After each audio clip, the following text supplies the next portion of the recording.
Hey everybody, welcome to Yellow Dog Farm. Today we're going to talk about this County Line Auger.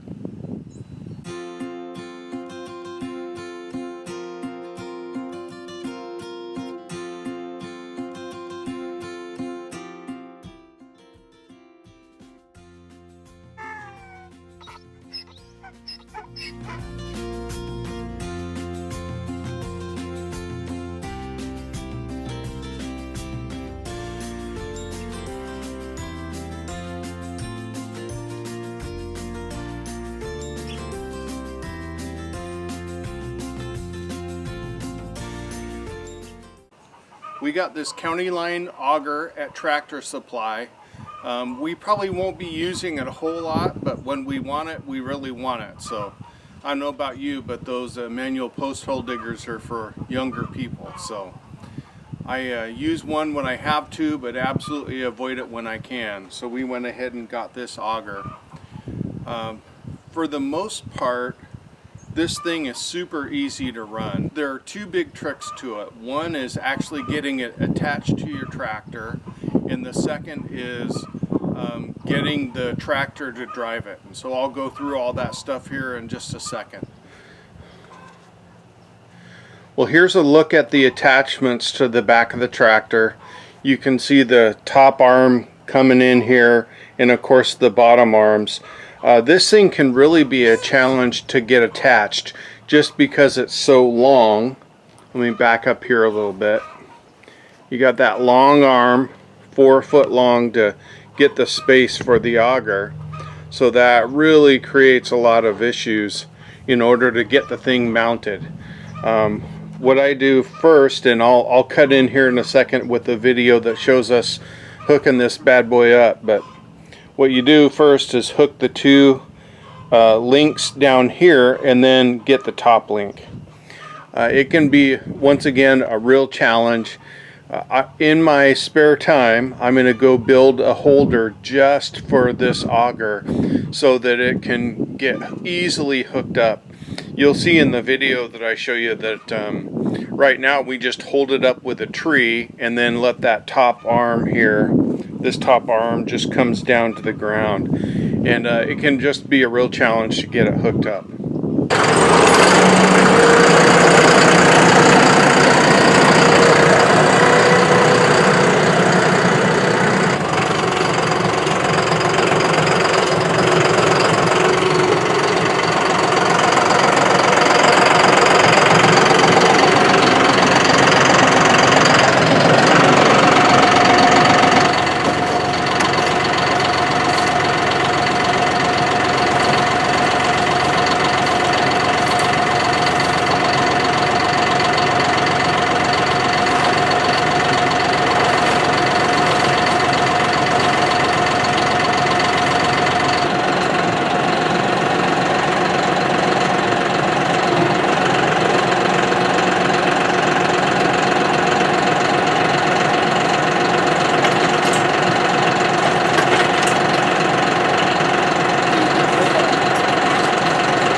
first time we used this auger, we go from post to post and we get so frustrated because some of the times it would dig great and other times it just wouldn't. And you know, we just couldn't figure out what we were doing right sometimes and wrong the other times.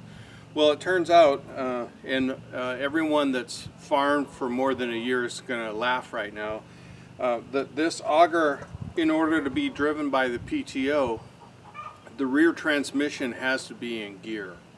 So you want to make sure that you take the forward and reverse on the steering column there, put it in neutral so the tractor's not going to go anywhere, and then you put the rear transmission or the transmission into gear, and all of a sudden the PTO is just driving this thing like a madman. So that was the only real trick. And if you figure out how to hook this thing up and how to put it in gear properly when you're running, you're going to find that they are just a snap and they're really easy to run. The only other trick is getting a perpendicular hole.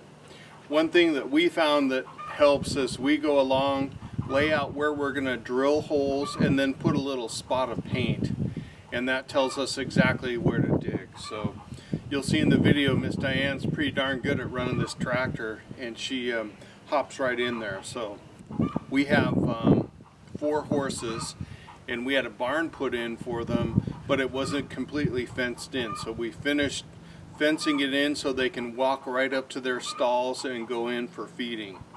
And of course this handy little tool is the thing that helped us do it. Hopefully this video is helpful for you and helps you decide whether you want to get an auger or not, or a County Line auger.